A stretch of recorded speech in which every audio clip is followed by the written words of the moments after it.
Esta mañana yo pedí, hermanos, ustedes no lo saben, pero yo le pedí a nuestros hermanos encargados hoy de la mesa de hospitalidad que le pusieran doble porción de café a su café. Ustedes van a necesitarlo y todos vamos a necesitar la ayuda del Señor. Yo para exponer el texto de esta mañana, ustedes para seguirme el paso, porque hay mucho que desempacar en apenas unos cuantos versículos que componen allí el libro de Apocalipsis, la profecía de Apocalipsis capítulo 20, versículos del 1 al 6. Antes de seguir adelante, déjeme darle la bienvenida a alguien más. Mario Urrutia Jr. está aquí también, ¿verdad? Entonces, bueno, pues muy bienvenidos otra vez. Gracias por acompañarnos. Toma tu lugar. Gracias por estar con nosotros. Ahora, déjenme decirles algo más. La familia Mora es muy grande y estamos desperdigados por todos lados, ¿verdad? Pero el Señor nos permite ser familia y doble, ¿verdad? Porque también familia en la fe. Entonces, pues gracias al Señor por eso. Ahora bien, regresemos a Apocalipsis capítulo 20, porque hoy vamos a ir de los versículos 1 al 6. Usted va a necesitar todo el café que tomó. Y yo voy a necesitar también de toda su atención, porque hay mucho, como le dije, que desempacar. Si tiene la lectura de Apocalipsis 20 del 1 al 6 y le es posible ponerse de pie, le voy a invitar a que lo haga. Apocalipsis capítulo 20, versículos del 1 al 6. Voy a leer en voz alta y yo le pido que se ponga en pie si le es posible. Usted sabe, por respeto, por reverencia a lo que va a ser leído, no por el que lee, sino lo que va a ser leído, que es la palabra de Dios. Dice así: y vi a un ángel que descendía del cielo con la llave del abismo y una gran cadena de su mano. Prendió al dragón, la serpiente antigua, que es el diablo y Satanás, y lo ató por 1000 años. Y lo arrojó al abismo y lo cerró y lo selló sobre él para que no engañara más a las naciones hasta que se cumplieran los 1000 años. Después de esto debe ser desatado por un poco de tiempo. También vi tronos y se sentaron sobre ellos y se les concedió autoridad para juzgar, y vi las almas de los que habían sido decapitados por causa del testimonio de Jesús y de la palabra de Dios, y los que no habían adorado a la bestia, y a los que no habían adorado a la bestia ni a su imagen, ni habían recibido la marca sobre su frente ni sobre su mano, y volvieron a la vida y reinaron con Cristo por 1000 años. Los demás muertos no volvieron a la vida hasta que se cumplieron los 1000 años. Esta es la primera resurrección. Bienaventurado y santo es el que tiene parte en la primera resurrección. La muerte segunda no tiene poder sobre estos, sino que serán sacerdotes de Dios y de Cristo y reinarán con Él por 1000 años. Vamos a orar. Padre, bendice tu palabra y que haga aquello para lo que le enviaste. Es nuestra petición, Señor. Que encuentres corazones que lleven fruto al 30, al 60 y al 100 por uno. Y que tu Hijo Jesucristo sea glorificado no solamente a través de esta predicación en ella, pero también a través de nuestras vidas después de esta predicación. Amén. Tome su lugar. Yo le dije, voy a necesitar toda su atención. Yo tengo un relojito allí, es una bendición tener ese reloj, porque me dice cuánto tiempo me queda. Así que tengo 45 minutos para desempacarle un texto que al terminar de leerlo, bien valía la pena una ovación. Si no se sintió animado a decir gracias a Dios y una fuerte ovación a lo que dice aquí, es porque a lo mejor nos hace falta todavía entender un poquito más estos versículos. Apocalipsis 20 del 1 al 6, pero para eso estoy aquí, ¿verdad?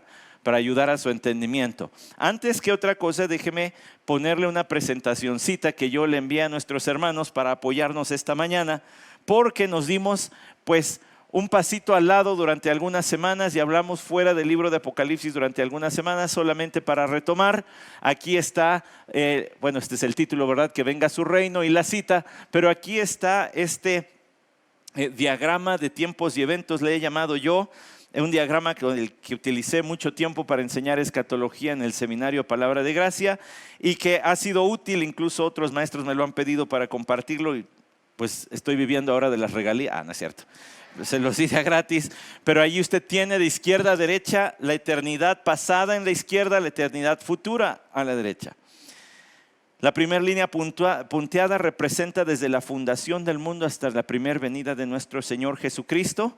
La crucecita representa la vida de nuestro Señor Jesucristo y a partir de su primera venida inicia un tiempo que se llaman los últimos, ¿qué? Tiempos. Los últimos tiempos están definidos desde la primera venida de nuestro Señor Jesús. En estos últimos días nos ha hablado por su Hijo, dice el escritor a los Hebreos. Además, un punto crucial es la ascensión de nuestro Señor Jesucristo y apenas unos días después, ¿qué?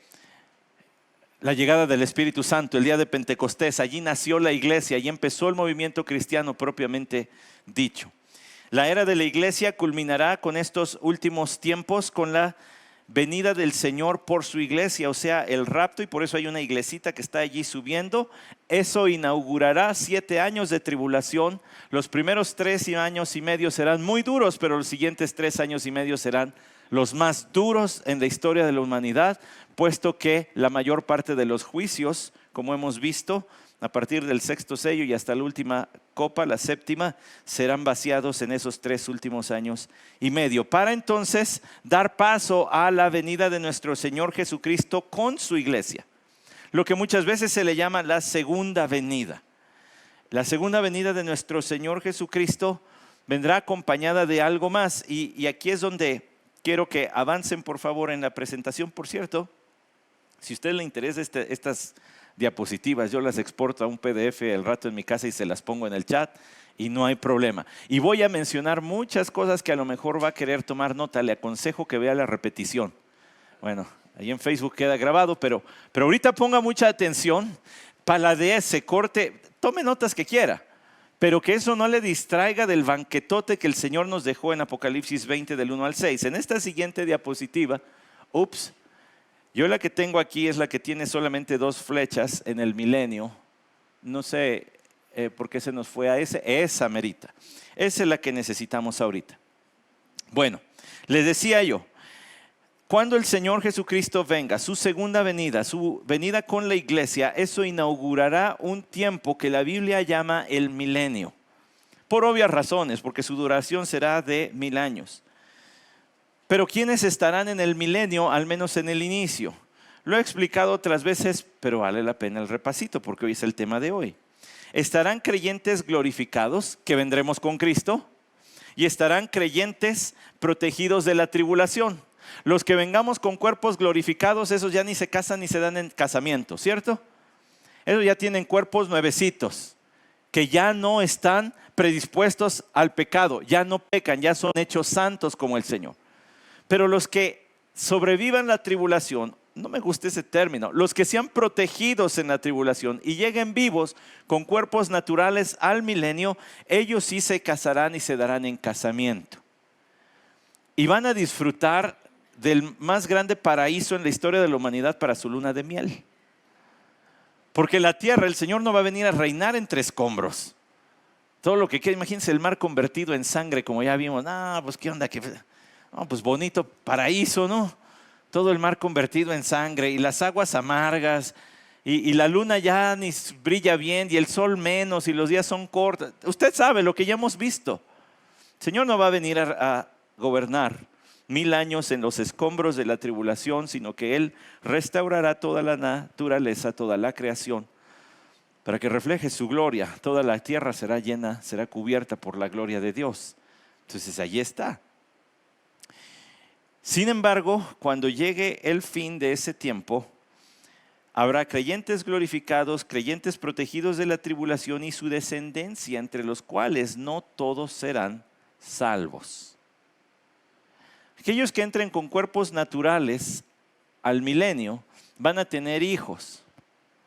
Y aunque Cristo estará gobernando físicamente presente desde Jerusalén, habrá quienes se rebelen a su gobierno, quienes le sirvan y le sigan externamente, pero su corazón sea rebelde para con el Señor.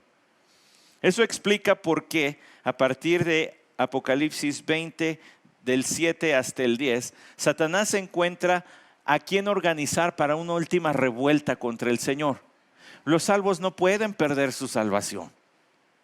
Pero de los que estén allí, que han sido hipocritones, que por fuera han sujetado sus vidas al señorío de Cristo, pero su corazón no, a esos son a los que va a convocar, pero ese es el tema de la próxima semana, no de hoy. Pero solamente para que nos vayamos entendiendo. ¿Por qué es esto así? Bueno, aquí viene una nueva diapositiva que tiene 3 flechas rojas. Esa merita. Sí, esa. Habrá 3 juicios. Cuando el Señor Jesús lleve a su iglesia, en el rapto de la iglesia, esto dará paso al tribunal de Cristo, donde todos los creyentes desde el inicio de la creación hasta ese punto, y los que se vayan sumando, que vayan siendo martirizados en la tribulación, pasaremos ante el tribunal de Cristo, es decir, al banquillo, para recibir del Señor recompensas, no reproche. No puede haber reproche para los que están en Cristo, porque si alguno está en Cristo, está en paz con el Señor, es nueva criatura, de modo que no hay condenación para los que hemos sido justificados por la muerte de nuestro Señor Jesucristo. Entonces no habrá reproche, sino que será tiempo de recompensas. Hace rato se nos andaban cansando las manos de ovacionar, pues allí todos vamos a estar 7 años, hermanos, viendo cómo son recompensas. Mira, ahí está nuestro hermano Efraín, ahí está nuestro hermano Hugo. Uy, si hubieran visto cómo se rifaban en la iglesia. Ay, saqué el código postal y eso que es 03500. Cómo trabajaban fuerte. Entonces ahí vamos a estar ovacionando. Y hermanos de todo el mundo y de la historia. En el tribunal de Cristo. Ese es juicio para recompensas, no para reproche. Ahí no llegas para ver si eres salvo o no. Ahí llegas porque eres salvo. Entonces vas a ver puro salvo. Ese es el juicio exclusivo de los creyentes. Pero luego, cuando nuestro Señor Jesucristo venga en su segunda venida, el acto que inaugurará su reino milenario será el juicio que se le ha conocido como de ovejas y cabritos, cuando diga, las ovejas a mi derecha, los cabritos a mi izquierda, y entonces pasen los ángeles haciendo un lado uno y otros.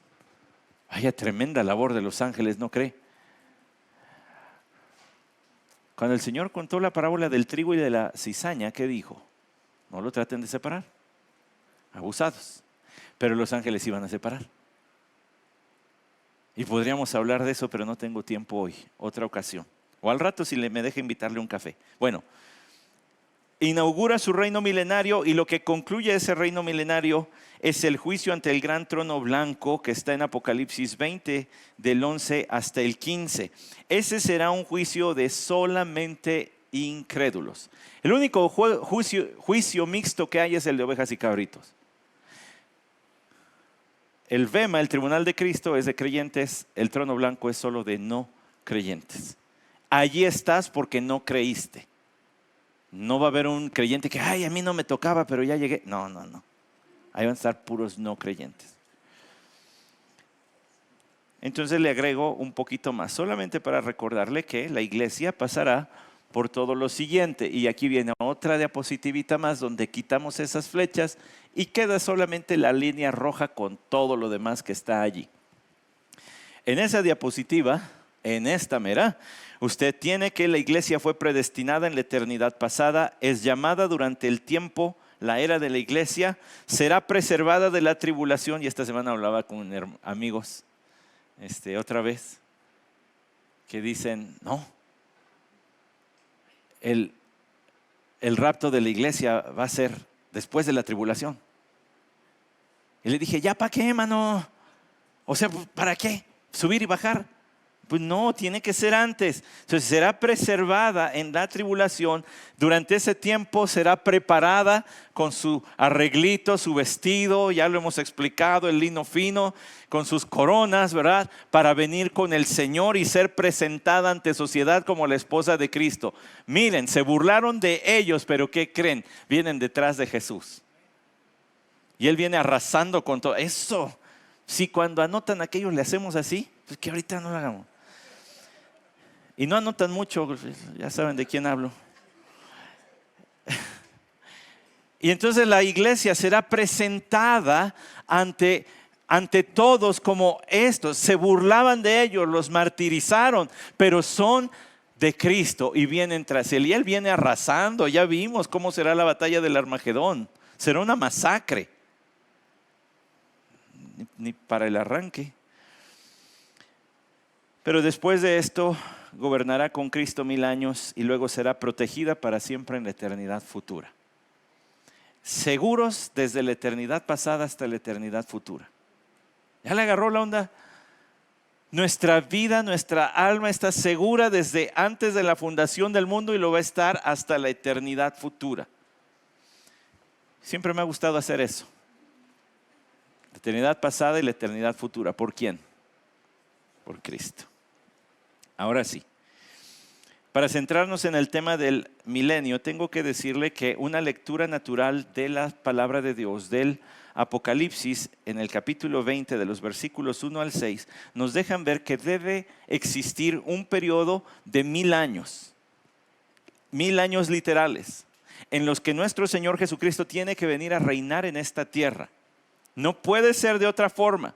El pacto a David diciéndole que un heredero suyo gobernará desde Jerusalén tiene que ser cumplido. Por tanto, no puede ser una cuestión meramente espiritual, ni puede ser una cuestión meramente metafórica. Cristo Jesús tiene que venir a reinar desde Jerusalén. No hay de otra. Debe cumplirse el pacto con David. Así que le presento rápidamente 3 formas de ver el milenio. Y allí, perdonen hermanos, no sé qué pasó. Yo tengo aquí a esa merita. Muchas gracias. Hay quien leyendo la misma Biblia llega a la siguiente conclusión. La misma Biblia que usted y que yo. Sostiene que a través, el posmileniarista sostiene que a través de la influencia cristiana la sociedad mejorará a un estado utópico de bienestar. Por lo tanto, sostiene que los creyentes son los que traen o hacen que suceda el milenio. Es decir, el Señor no va a venir en la peor época de la humanidad a componerlo todo. Nosotros vamos a tener que ir mejorando la sociedad. Ahora le voy a decir algo porque algunos de ustedes están muy jóvenes y no se acuerdan de esto. Pero en los años 2000 al 2010 hubo un movimiento enorme entre los creyentes que decían, vamos a tomar los medios para Cristo. Muy buenas intenciones, muy buenas cosas se hicieron, pero era como si quisiéramos influenciar al mundo para que cambiara. Una postura postmilenarista. Hay que hacer que el reino suceda. Vamos a traer el reino por medio de las artes, por medio de infiltrarnos en la política, por medio de infiltrarnos en los medios de comunicación, todas las esferas de la sociedad. Y gracias a Dios se hicieron muy famosos incluso entre los creyentes algunos futbolistas cristianos que participaban o participan, ya ni sé yo, en la Liga Mexicana de Fútbol. Y era así como, ven, estamos ganándole terreno a Satanás. Es una postura postmilenarista. Ahora, la postura amilenarista dice que el reino milenario no es futuro ni de 1000 años en la tierra, sino que la Biblia se refiere al reino espiritual de Cristo en los corazones de los creyentes en la era de la iglesia. Como el Señor Jesús dijo, el reino ya está entre vosotros. Y como Él predicó, arrepentíos porque el reino de los cielos se ha acercado, y Juan el Bautista predicó, arrepentíos porque el reino de los cielos se ha acercado, y los apóstoles hablaban del reino de Dios. Hay quien concluye diciendo, el reino de Dios ya está aquí. Incluso el Señor dijo, el reino está entre vosotros. Entonces dicen, es que es un reino espiritual y nada más. Pero no va a haber un periodo de tiempo, ni un reinado físico, ni un trono para Cristo, ni nada de eso. Es difícil leer el Antiguo Testamento, particularmente al profeta Isaías, Ezequiel, Jeremías y Zacarías, y llegar a la conclusión que todo eso es un reino espiritual. Que en realidad no va a haber un reino físico donde impere la paz, justicia, prosperidad económica, sino que todo es pues la paz que sientes en tu corazón. Y ya. Esa es la postura milenarista, y la premilenarista argumenta que el reino milenario se refiere a un reino futuro físico que Cristo establecerá en la tierra a su regreso. El reino, el cual tendrá su centro en Jerusalén, durará 1000 años, después de los cuales esta tierra será destruida y sustituida con un nuevo cielo y una nueva tierra. esta es la forma más natural de interpretar Apocalipsis 20 al 22. Es que es raro que usted llegue al capítulo 20 de Apocalipsis y se olvide de todos los otros 65 libros de la Biblia y diga, no, esto es metafórico, ¿eh? O sea, hay promesas allí físicas, terrenales para Israel, para los creyentes, pero de aquí para allá es metafórico, es espiritual. Pero si todo lo demás era literal, ¿por qué aquí lo hacemos espiritual? Lo alegorizamos, lo conocemos como una metáfora. No parece tener sentido interpretar la palabra del Señor así. En los más profundos deseos del hombre siempre ha soñado con un lugar donde impere, y si quieren podemos quitar la presentación.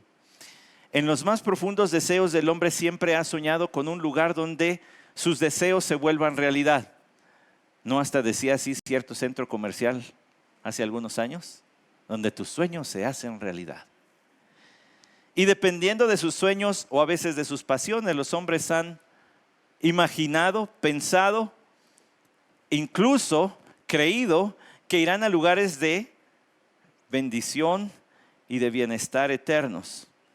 En el hinduismo se cree que hay diferentes planos, el Bhuva, el Swarga, y dependiendo del número de veces que las personas reencarnen, pueden ir subiendo o bajando de castas, pero en un momento dado pudieran llegar a lo que ellos conocen como su paraíso. En el Islam, ellos también piensan que hay un paraíso. Estoy leyendo un libro acerca de cómo testificar a los musulmanes y este hermano dice, es curioso, pero cuando usted platica con muchos musulmanes, se va a encontrar que la mayoría de ellos ni siquiera tiene asegurado ir al paraíso. Es más, ni su profeta Mohammed en sus escritos aseguraba ir al paraíso. Él mismo decía no saber si iba a llegar al paraíso o no. Bueno, bendito Jesucristo nuestro Señor, quien Él es el paraíso.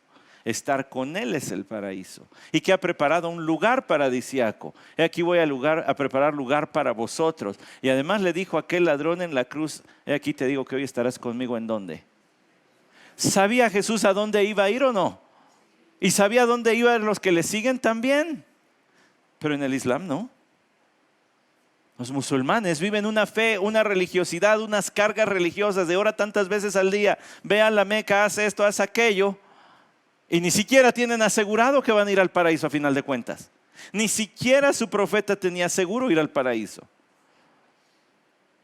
Ellos consideran que habrá un número de vírgenes esperando a los fieles en la tierra, donde vivirán en amplios jardines, valles sombreados y fuentes perfumadas con alcafor y jengibre, ríos de agua, leche, miel, vinos, frutas deliciosas de todas las estaciones, sin espinas ninguno de ellos, pabellones llenos de huríes. Pero ni siquiera saben si van a ir ahí. Ni los más fieles entre ellos saben que van a ir. Bueno, y como se ha hecho popular la mitología nórdica, hablemos un poquitín del Valhalla. Porque ahora hay muchas series y hasta hay un vengador que era un dios vikingo y su papá Odín. Por supuesto que el Valhalla es el salón de los caídos, un enorme y majestuoso salón ubicado en la ciudad de Asgard, gobernada por Odín. Algunos ya están recordando películas y todo. Los que van allí son elegidos por Odín y viajan al Valhalla guiados por las valquirias. Y allí van a disfrutar en este lugar junto con los dioses.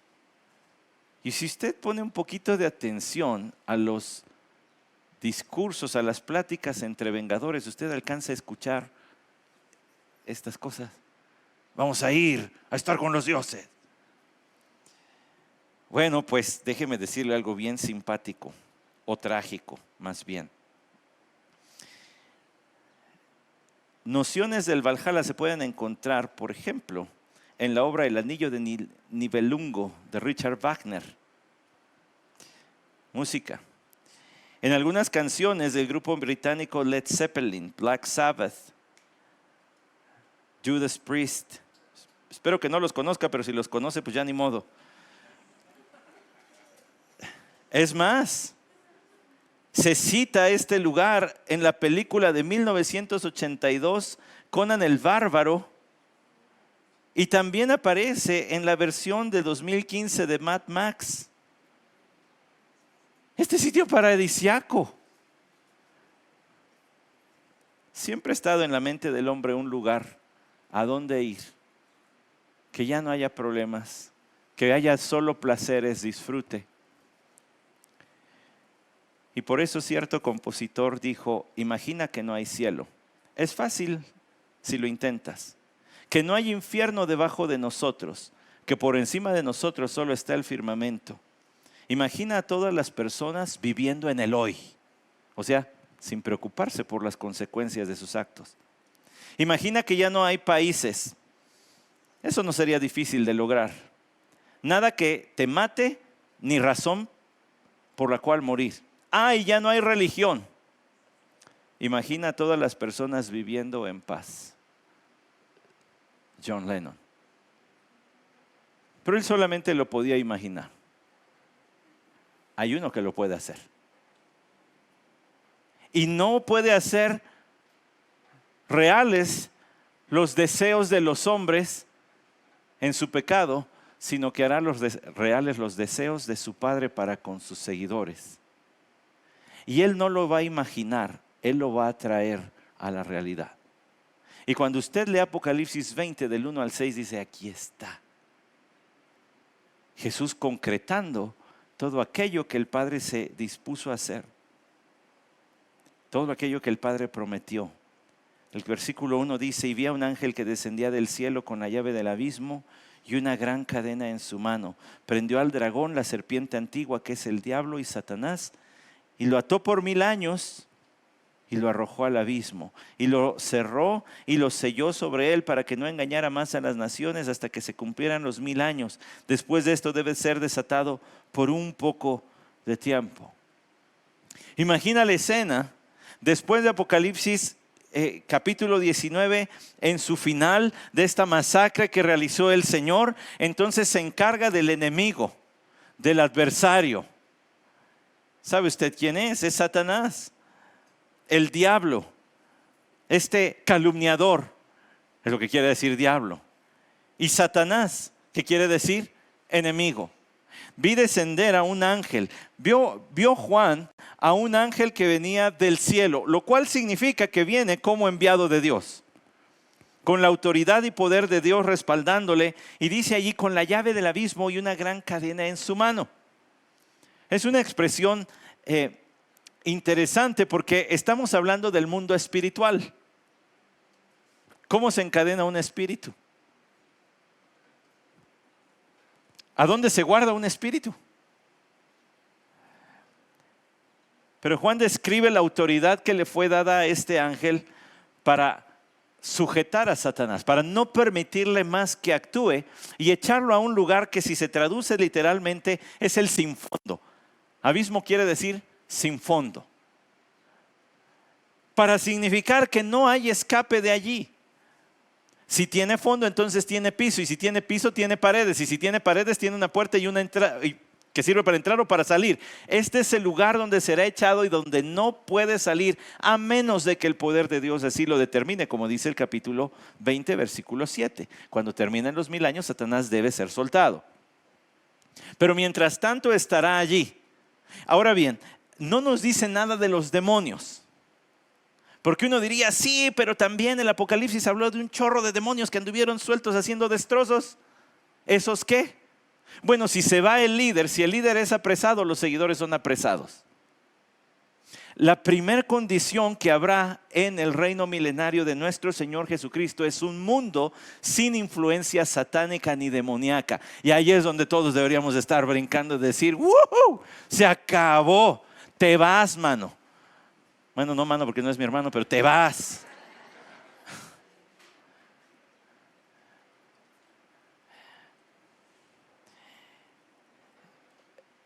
No podemos, esto es mucho mejor de lo que nuestra mente da, porque usted y yo nacimos después de Génesis 3. Solo Adán y Eva conocieron un mundo sin la influencia de Satanás. Pero todos nosotros vivimos en un mundo que, de acuerdo a Efesios capítulo 2, sigue la corriente del príncipe de la potestad del aire. Está influenciada la forma de vivir en este planeta por Satanás.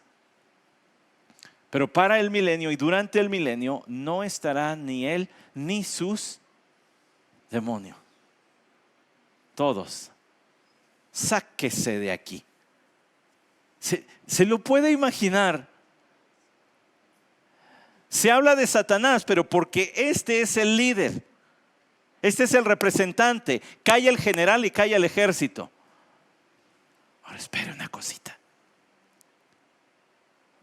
¿Cree que Dios es capaz de hacer eso o no? Bueno, esa es la respuesta automática, pero ahora dígame, ¿cómo sabe que sí? Porque la Biblia lo dice. ¿Y dónde lo dice? Entre otros, en Marcos capítulo 5. Allí salió un par de hombres. Uno de ellos hablaba más que el otro, así que el Señor entabló conversación con él y le dijo: ¿cómo te llamas? Y este hombre no respondió, sino los demonios dentro de él, y le dijo: me llamo Legión, porque somos muchos. Y una legión de soldados romanos consistía entre 2,000 y 6,000. Así que échale cuentecitas. Vámonos por el hecho bajo, 2,000. 2,000 contra 1. Ese es mi Cristo, ese es mi Rey, y el de ustedes también. Ahora, Marcos fue escrito para romanos. Los romanos tenían mitología, tenían héroes, tenían dioses. Sí, muy similar a los griegos y hasta unos compartiditos. Ellos tenían a sus héroes y a sus dioses. Y bajo la inspiración del Espíritu Santo, la pluma de Marcos dice: sus diosecitos, qué tiernos, aquí les va el verdadero.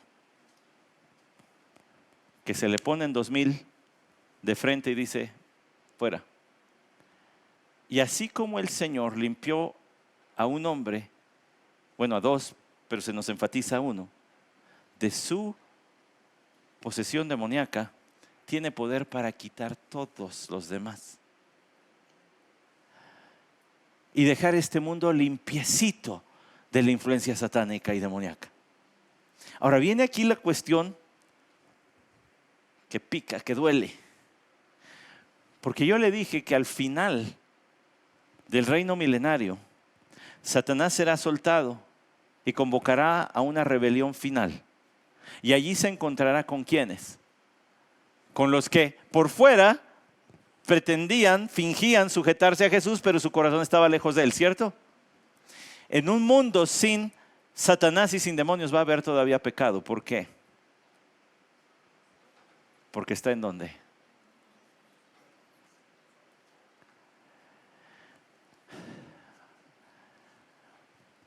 Sino que cada uno es atraído y seducido cuando su propia concupiscencia, cuando su propio pecado, cuando su propia inclinación hacia el mal lo atrae y entonces peca. Dice Santiago capítulo 1. El problema está en el hombre. En otro libro que estoy leyendo, porque tengo como 5 que estoy leyendo a la vez.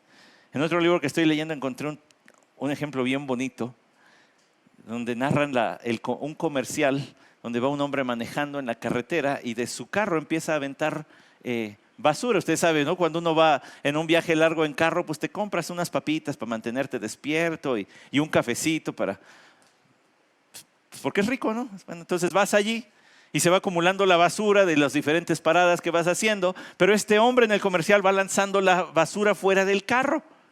Y el comercial exagera, obviamente usted lo puede encontrar en internet. Exagera porque hasta empieza a lanzar un colchón de cama y todo. Empieza a caer un chorro de basura. Y dice: encontramos el problema. El problema somos nosotros. Y era un anuncio para mantener limpias las carreteras. Cuando usted lee Apocalipsis 20 y encuentra que Satanás será prendido junto con todos sus demonios, pero que al final de este tiempo todavía hay gente que se rebela contra Cristo, dice, ya encontramos el problema. El problema somos nosotros. El problema está en el corazón del hombre. Así que este ángel toma a Satanás, lo prende, lo sujeta al dragón. Esta figura bestial, horrorosa que nos habla Apocalipsis capítulo 12 y 13. Satanás es descrito como un dragón para hablar de su comportamiento despiadado, como una bestia, como un animal que está fuera de sí. Además dice la serpiente antigua. La serpiente antigua es una referencia clara a Génesis capítulo 3. Cuando Satanás se presentó ante Adán y Eva como una serpiente, que es el diablo, el calumniador, el que anda levantando falsos, el acusador de nuestros hermanos, el acusador nuestro. Y Satanás, es decir, nuestro enemigo, y lo ató por 1000 años. Ahora, hermanos, los números en el Apocalipsis son literales. Cuando dice que hay 2 testigos, pues no piense, pues es simbólico, puede que sean 6 o 20,000. Son 2. Cuando dice que durará 1300 y pico días, pues son días de 24 horas. Es decir, los números son reales. ¿Para qué pensamos que el milenio es un número irreal? Que pues habla de una extensión de tiempo, pero quién sabe cuánto. Si dice que son 1000 años, son 1000 años. Ahora sígame en esto. Y lo arrojó al abismo y lo encerró y lo selló sobre él para que no engañara más a las naciones hasta que se cumplieran los 1000 años.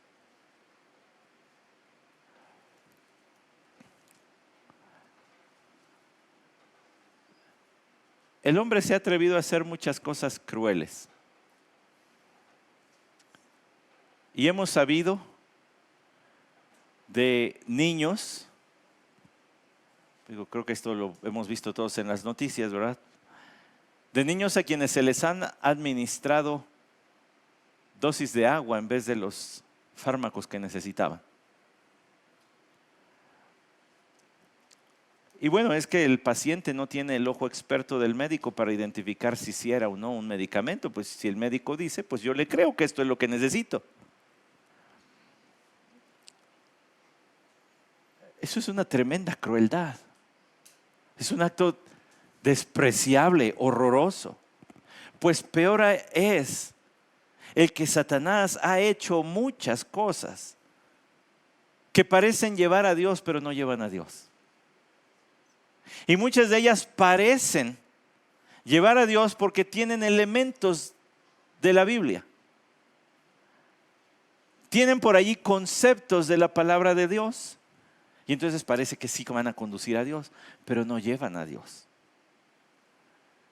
Esa es la cosa más cruel debajo del cielo, porque entonces ha engañado a las naciones pensando que están bien, que están a salvo.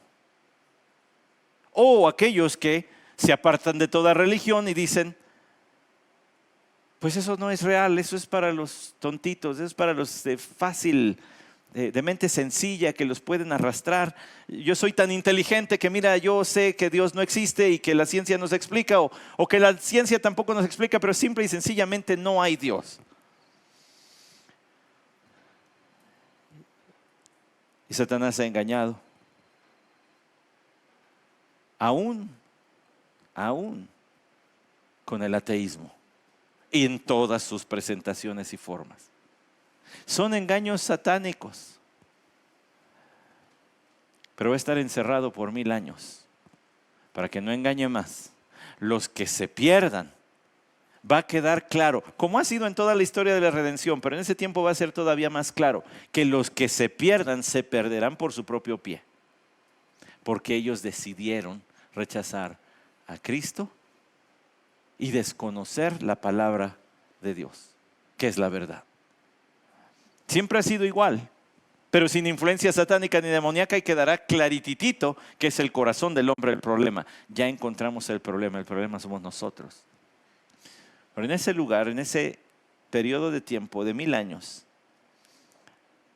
llegará aquello que escribió el profeta Daniel en Daniel capítulo 2, versículo 34 y 35. Estuviste mirando hasta que una piedra fue cortada sin ayuda de mano y golpeó la estatua a sus pies de hierro y de barro y los desmenuzó. Todos los reinos de la tierra vendrán a ser el reino de nuestro Dios y de su Cristo. Entonces fueron desmenuzados todos a la vez: el hierro, el barro, el bronce, la plata y el oro. Recuerda la estatua de Nabucodonosor y los imperios que esto representa. Quedaron como el tamo en las eras de verano, y el viento se los llevó sin que quedara rastro alguno de ellos. Y la piedra que había golpeado la estatua se convirtió en un gran monte que llenó toda la tierra. El gobierno de nuestro Señor Jesucristo no va a ser como el Imperio Romano, que fue grande pero no fue totalitario alrededor de la tierra. No va a ser como el de Alejandro Magno, que fue grande pero no totalitario, ni tampoco grande como el de Egipto. Va a ser totalitario. Toda la tierra experimentará el gobierno de Cristo bajo su control, pero también bajo su bendición. Absolutamente todo. Y Juan no nos está dando una clase de milenio. Es decir, Juan no nos está dando todos los detalles. No agolpó aquí, el Espíritu de Dios no le puso a agolpar todos los detalles del Antiguo Testamento, sino que sintetizó para decirnos: este es el cumplimiento y Cristo es quien lo va a establecer. No la iglesia. Nosotros no influenciamos el mundo para que vaya mejorando y entonces Cristo venga cuando ya tengamos las cosas bajo control, sino que Cristo, en el peor de los momentos, cuando el hombre parezca haberse perdido más en su pecado, Cristo vendrá a darle la vuelta a la página y decir: se acabó. Se los dije que iba a volver. Y establecerá su reino durante 1000 años. Ve cómo teníamos que leer el versículo 6 y terminar brincando. Aquí está la cristalización de lo que, no solo de lo que deseamos, sino mucho más allá de lo que pedimos y entendemos, está aquí. También vi tronos, dice el versículo 4, y se sentaron sobre ellos y les concedió autoridad para juzgar. Y vi las almas de los que habían sido decapitados por causa del testimonio de Jesús y de la palabra de Dios, y a los que no habían adorado a la bestia ni a su imagen, ni habían recibido la marca sobre su frente ni sobre su mano, y volvieron a la vida y reinaron con Cristo por 1000 años. Juan ya no lo escribió, pero yo sí le voy a tener que decir. Algún día los apóstoles, después de que un hombre se acercó al Señor y le dijo: ¿qué necesito hacer para heredar la vida eterna? El Señor le dijo: vende todo lo que tienes, dalo a los pobres. Y ese hombre se fue triste. Ustedes lo recuerdan, lo acabamos de ver en Lucas. Y entonces los apóstoles, sus discípulos, le dijeron al Señor: Señor, nosotros sí dejamos todo. ¿Qué vamos a obtener? En verdad os digo que vosotros que me habéis seguido en la regeneración, es una forma de hablar del milenio, la regeneración, cuando todo se ha vuelto otra vez a hacer. Cuando el Hijo del Hombre se siente en el trono de su gloria, os sentaréis también sobre 12 tronos para juzgar a las 12 tribus de Israel. Una promesa directa a los discípulos: 12 tronos para corregir, correinar con el Señor Jesucristo. No serán los únicos, habrá otros. El que estará gobernando será nuestro Señor Jesucristo, pero Daniel capítulo 7 dice: seguir mirando en las visiones nocturnas, y aquí con las nubes del cielo venía uno como hijo de hombre, que se dirigió al anciano de días y fue presentado ante él, y le fue dado dominio, gloria y reino para que todos los pueblos, naciones y lenguas le sirvieran. Cristo reinando como el rey sobre todos, pero sus apóstoles corrigiendo, correinando con él. ¿Quiénes más van a estar allí? Bueno, algún grado alto va a tener David, ¿sabe esto? Bueno, no se sienta así como: ay, que ojalá vea el de al lado. No, que no me pregunte. Es una pregunta para todos. ¿Sabe esto? David va a estar reinando allí. Jeremías 30, versículo 8 y 9: y acontecerá en aquel día, declara el Señor de los ejércitos, que quebraré el yugo de su cerviz y romperé sus coyundas, y extraños no los esclavizarán más, sino que servirán al Señor su Dios y a David su rey. Está hablando del milenio, Cristo reinando y David con algún cargo grande. Si habla de David como rey, no es porque vaya a ser rey igual que Cristo, sino porque como Jeremías estaba profetizando hacia Judá, pues estaba hablando del que fue rey de ellos, David su rey, que fue su rey. Pero algún grado alto va a tener. Eso mismo dijo Ezequiel: mi siervo David será su príncipe para siempre, en Ezequiel 37:25. Ahora, apúntese este. Isaías 32:1. He aquí un rey reinará con justicia. ¿Quién? Pues Jesús. Y príncipes gobernarán con rectitud. No soy muy partidario de hacer estas cosas, pero allí me gusta leer el nombre de los creyentes. Todos los creyentes estaremos con el Señor con algún grado de autoridad, gobernando con el Señor durante 1000 años. Y a lo mejor usted dice: no, pero yo qué puedo. Pero no depende de usted, depende de Cristo, así que ni me venga con que no, pues yo. Y se haga de la boca chiquita, porque si usted es hijo de Dios, ahí está. Todos. Por supuesto, la sede de su gobierno será Jerusalén. Isaías 24:23 dice: entonces la luna se abochornará y el sol se avergonzará. Qué bonita manera de decirlo. Porque el Señor de los ejércitos reinará en el monte Sión y en Jerusalén, y delante de sus ancianos estará su gloria. Casi como describiendo, el resplandor de su gloria va a chiviar al sol y decir: ¿yo qué estoy haciendo aquí? Pues mira, aquí está. Algo así. Porque va a estar el Señor en su trono. Zacarías 14:10-11. Toda la tierra se volverá como la llanura desde Geba hasta Rimón, al sur de Jerusalén, pero ésta se levantará y será habitada en su lugar desde la puerta de Benjamín hasta el lugar de la puerta primera, hasta la puerta del ángulo, y desde la torre de Hananel hasta los lagares del rey, y habitará en ella y no habrá más maldición, y Jerusalén habitará en seguridad. El centro, el epicentro del gobierno de nuestro Señor Jesucristo va a ser Jerusalén. Pero pastor, si está rodeada de enemigos, sí, a todos los va a echar para afuera. Porque el Señor vendrá a gobernar con vara de hierro, Salmo 2, ¿cierto? Versículos 7 y 8. El que se ponga bravo, vara, como decía la caricatura aquella. Si alguien dice, vara. ¿Quiénes son los súbditos de este gobierno? Todos aquellos que entren en cuerpos naturales al milenio.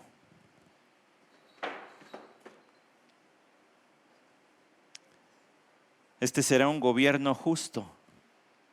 La justicia con la que el hombre solamente puede imaginar. Imagine. Aquí está. Cristo. He aquí un rey reinará con justicia y príncipes gobernarán con rectitud. Isaías 32:1 que ya leímos. ¿Qué le parece? ¿Qué le parece Isaías 16:5? Se establecerá en la misericordia un trono y en él se sentará con fidelidad en la tienda de David un juez que busque lo justo y esté presente la justicia. Será un reino pacífico. Isaías 19:23-25, aquel día habrá una calzada desde Egipto hasta Siria. Fíjese los que eran enemigos, que vamos a tener una calle que conduzca. No, hombre, sáquese. Pues en ese tiempo sí, porque habrá paz. Los asirios entrarán en Egipto y los egipcios en Asiria. Por siglos han leído ¿cómo creen? El Señor lo va a hacer. Y los egipcios adorarán junto con los asirios. La iglesia. No. ¿Sabe usted que hay un cambio enorme en el Nuevo Testamento? Acabo de dar clase de esto a mis alumnos de predicación. Todos los profetas del Antiguo Testamento fueron enviados a hablarle ¿a quién? Al reino del Israel. A ver, despiértese tantito. Al reino del norte, al reino de Israel, y al reino del sur, al reino de... Dos fueron enviados a hablarle a Nínive. Y aunque en sus escritos y en sus dichos dejaron profecías contra otras naciones, predicaron mayormente a los judíos. Pero luego viene el Rey de Reyes y dice: toda potestad me es dada en el cielo y en la tierra, por tanto id y haced discípulos de todas las naciones. En el Antiguo Testamento estaban fijos en los judíos, en el Nuevo Testamento es para todos. Y aquí está ese cumplimiento. Asirios y egipcios. Un día en el cielo, hermanos, va a haber asirios y egipcios abrazándose como hermanos en Cristo. Chivas y americanistas van a estar allí para que nos agarremos más la onda. Y también el Cruz Azul no se sienta, no quede fuera, hermano. Va a haber paz.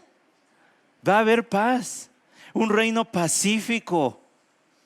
Escuche esto. Zacarías 8, 4 al 5. ¿Se está imaginando ese lugar? Un lugar donde no hay conflictos, donde no hay guerras, donde no hay pleitos, donde no hay disputas. Los abogados se van a quedar sin trabajo porque no hay disputa ahí entre los otros. Ni modo, ¿verdad? ¿Por qué le hacemos? No va a haber disputas entre unos y otros. No va a haber pleitos. Ahora imagínense esta escena. A los que les gusta el calor, con un atardecer calurosito, ¿verdad? Ya poniéndose el sol. Escuche, así dice el Señor de los ejércitos: aún se sentarán ancianos y ancianas en las calles de Jerusalén, cada uno con su bastón en la mano, por causa de sus muchos días, y las calles de la ciudad se llenarán de muchachos y muchachas que jugarán en sus calles.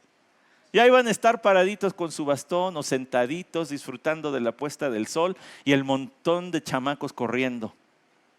¿Qué van a jugar? No sé, yo pienso que fútbol americano, no creo que haya otra cosa digna del milenio. Sinceramente, me tomó años estudiar la escritura para llegar a esa conclusión, pero ya aterricé allí. Pues imagina el ruido de niños, lo bonito que es escuchar las risas de niños, de muchachos. Ahora, yo sé que es por cuidarlos, y ya no nos atreveríamos a dejar a nuestros niños salir a jugar a las calles, pero hay letreros por todos lados de prohibido jugar fútbol en esta calle y cosas de esas. Pero antes uno se raspaba las rodillas en el pavimento allí, ¿cierto o no? Sin agraviar a los presentes, Turín. Y se oía el murmullo de los niños. En el milenio se oirá el murmullo de los niños. No va a haber para qué decirle: ya es hora, ya métete, que te van a robar. El Señor del Costal. ¿Cuál Señor del Costal? Estamos en el milenio. Pura seguridad, pura alegría. ¿Se fija? Será un reino próspero. Isaías 35, y solamente le leo poquito de Isaías 35 porque es muy largo esta sección, pero del 1 al 7 dice, nada más leo el versículo 1 y 2. El desierto y el yermo se alegrarán y se regocijará el Arabá y florecerá como el azafrán. Florecerán copiosamente y se regocijarán en gran manera y gritarán de júbilo. La gloria del Líbano les será dada, la majestad del Carmelo y de Sarón. Ellos verán la gloria del Señor, la majestad de nuestro Señor, el poder de nuestro Señor va a hacer surgir vida vegetal. Y si hay vida vegetal, habrá vida animal en lugares donde hoy está desierto. Va agarrándole el sabor. Algún día me platicaban, ¿verdad?, que allá en uno de los estados del norte fueron hermanos de Chiapas a visitar una iglesia. Pero usted sabe, el sureste mexicano es verde, ¿cierto? Y llegaron estos hermanos allí a la iglesia a visitar, y cuando salieron del culto, uno empezó a llorar y le dijeron: ¿y ahora, hermano? Pues ¿qué pasó? Porque vio los montes todos amarillentos y cafezudos, como son los montes del norte la mayoría. Pues ¿qué pasó? ¿Cuándo se quemaron? No, pues si así son aquí. Pues allá en Chiapas todo es verde, pero aquí no. Pues en ese momento todo verde. Todo verde. Y si hay vegetación, va a haber insectos. Y si hay insectos, hay aves. Y si hay aves, hay animales de otras especies también. Todo un ecosistema lleno de vida, lleno de bendición. Escuche: restauraré el bienestar de mi pueblo Israel, y ellos reedificarán las ciudades asoladas y habitarán en ellas. También plantarán viñas y beberán su vino y cultivarán huertos y comerán sus frutos, dice Amós 9:14. La dicha, la bendición del milenio, hermanos, va a estar lleno de vida y de prosperidad. Espero que haya desayunado bien en la mesa de hospitalidad. Pero ya se me agotó el tiempo, pero denme unos pocos minutos más de su atención. Vale la pena. Este es el lugar a donde vamos a vivir. Este es nuestra habitación durante 1000 años. Si usted ya tiene la bendición de haber comprado casita o departamento, gracias al Señor. Yo no, pero gracias al Señor que usted sí. Pero va a tener esa casa ¿por cuánto? No sé. el tiempo que el Señor le dé de vida. Disfrute, es bendición del Señor. Pero ahora le estoy hablando de la casa que va a disfrutar por 1000 años. Y ya está pagada, ¿eh? El Señor la pagó. La nación de Israel va a tener buena reputación. Isaías 61:8, porque yo el Señor amo el derecho, odio el latrocinio, en el holocausto fielmente les daré su recompensa y haré con ellos un pacto eterno. Entonces su descendencia será conocida entre las naciones y sus vástagos en medio de los pueblos. Todos los que los vean los reconocerán porque son la simiente que el Señor ha bendecido. En este antisemitismo renacido que estamos viviendo, donde hay un odio contra los judíos, esto contrasta diametralmente. Un día los judíos serán reconocidos y agradecidos, porque a través de ellos vino el Salvador que nos tendrá viviendo allí. Este antisemitismo absurdo, grotesco, que estamos volviendo a vivir, y quien no se haya dado cuenta, eso es lo que antecedió a la Segunda Guerra Mundial. Así que aguas. Pero en ese día no. Serán apreciados. Gracias, Señor, por ellos. La tierra de Israel será tan lujosa y el resto del mundo, que fíjese lo que dice Ezequiel 36:35, y dirán: esta tierra desolada se ha hecho como el huerto del Edén. El huerto del Edén fue un huerto, pero en ese día toda la tierra será tan próspera, tan bonita como el huerto del Edén. Versículo 36, y las naciones que quedan a vuestro alrededor sabrán que yo, el Señor, he reedificado los lugares en ruinas y plantado lo que estaba desolado. Yo, el Señor, he hablado y lo haré. Pues sí, todo lo que va a quedar en ruinas, Él lo va a remodelar. Chulada de lugar. La nación de Israel se multiplicará como se multiplican los rebaños, dice Ezequiel 36:37. Habrá santuario y habrá predicador, pero en serio, predicador en serio. Ezequiel 37:26-27 dice: y haré con ellos un pacto de paz, será un pacto eterno con ellos y los estableceré, los multiplicaré y pondré en mi santuario en medio de ellos para siempre, mi morada estará también junto a ellos y yo seré su Dios y ellos serán mi pueblo. Este lugar al que nos dirigimos, ese tiempo al que nos dirigimos, es algo que ni usted ni yo hemos podido imaginar para desear. Va mucho más allá de lo que hubiéramos nosotros pensado o deseado, porque viene con los deseos y el amor de Dios para los suyos, comprado por la propia sangre de nuestro Señor Jesucristo, quien tiene que venir a reinar sobre esta tierra. No hay de otra, y tiene que ser un reino físico y real. Ciertamente anunciaré el decreto del Señor que me dijo. Son palabras del propio Señor Jesucristo diciendo: el Padre me lo dijo. Wow, la confianza del Hijo en el Padre. Si me permite decirlo así para traerlo más cercano a nosotros, la fe de Jesús en la palabra de Dios. El Padre me dijo: ciertamente anunciaré. Mi hijo eres tú, yo te he engendrado hoy. Pídeme y te daré las naciones como herencia tuya y como posesión tuya los confines de la tierra. Y tú los quebrantarás con vara de hierro, los desmenuzarás como vaso de alfarero. Y todas las naciones confluirán ante el Señor. Porque aunque habrá un conocimiento universal, también habrá una relación personal tan estrecha como nunca hemos tenido con nuestro Señor Jesucristo. Y las naciones iremos a adorar al Señor en su propia presencia, ahí donde Él está, un reino espiritual para siempre en la presencia de nuestro Señor, un reino donde habrá quien se rebele, pero usted y yo estaremos seguros en las manos del Señor, donde nadie nos va a poder arrebatar jamás. Es el principio de su reino eterno.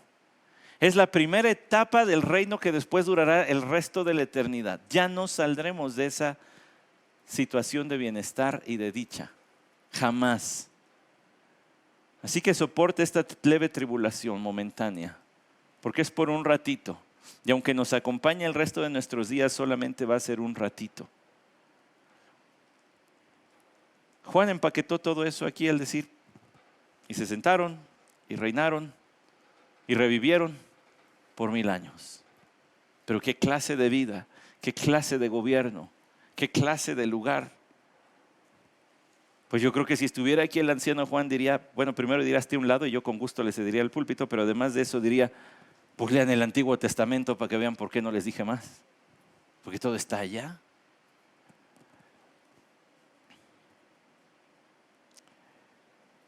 Aún aquellos que sufrieron por el testimonio del Señor revivirán. No quedarán fuera de esa dicha. Todos aquellos que sean muertos por el testimonio de nuestro Señor Jesucristo revivirán y gozarán de este estado de plenitud, de bienestar que apenas le rascamos tantito. Hay muchos otros textos en mi lista y muchos más en la Escritura. Los demás muertos no volvieron a la vida hasta que se cumplieron los 1000 años. Esta es la primera resurrección. Es decir, aquí resucitarán aquellos que vivirán durante esos 1000 años. Los otros muertos se refiere a los que fueron al Seol a pagar su pena, cual nunca van a terminar de pagar, por cierto, pero que saldrán después. Por eso da una bendición en el versículo 6, bienaventurado y santo, el que tiene parte en la primera resurrección. ¿Sabe que ese bienaventurado es una palabra muy elegante, muy bonita, pero describe una actitud de felicidad infantil?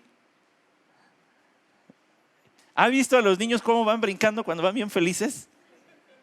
Es ese tipo de alegría, muy feliz y santo, o sea, apartado. Está escogido para esto. El que tiene parte en esta primera resurrección, la que es para vida, para disfrute del milenio. La muerte segunda no tiene poder sobre estos. No hay forma de que le atrape, no hay forma de que le toque, jamás. ¿Qué nos podrá separar del amor de Dios?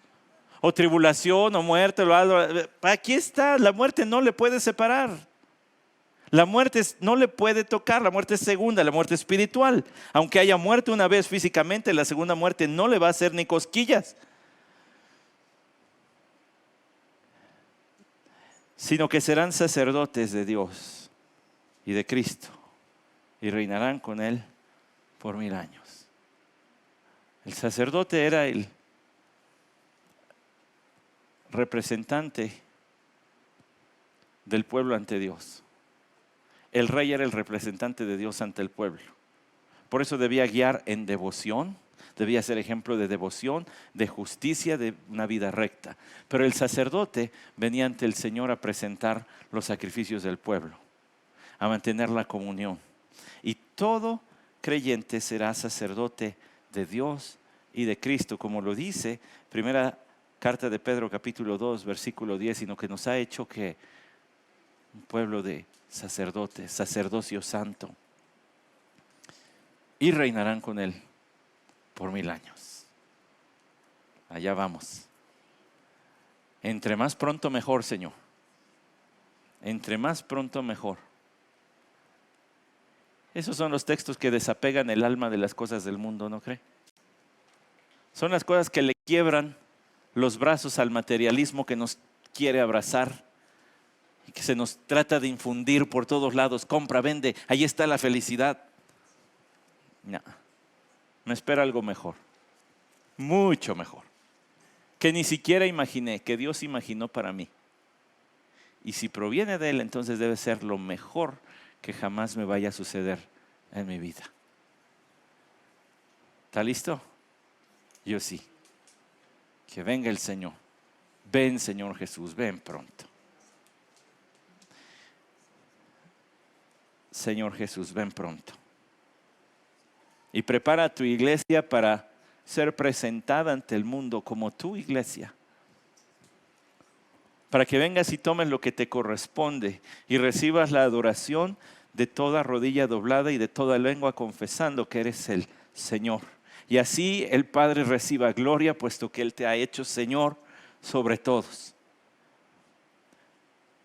Y entonces inicia aquel tiempo que nunca nos hemos imaginado, pero que tú pensaste para nosotros, decretaste, está escrito en tu palabra y no se va a borrar. Y que hay uno solo que lo puede hacer suceder y es tu Hijo Jesucristo.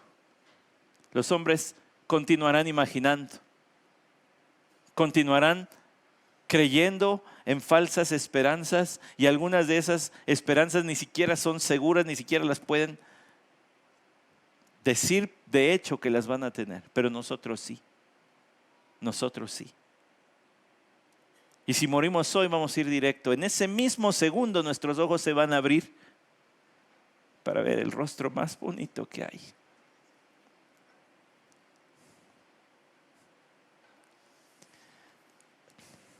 Si es que podemos alzar los ojos. Pero mucho nos va a bastar ver tus pies. Los bellos pies que anuncian las buenas nuevas. Los bellos pies que por anunciar y traer las buenas nuevas fueron clavados.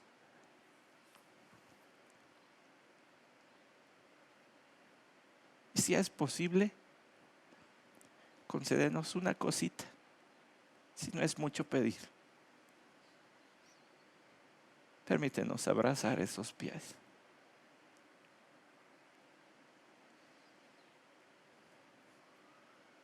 Ven, Señor Jesús, ven pronto.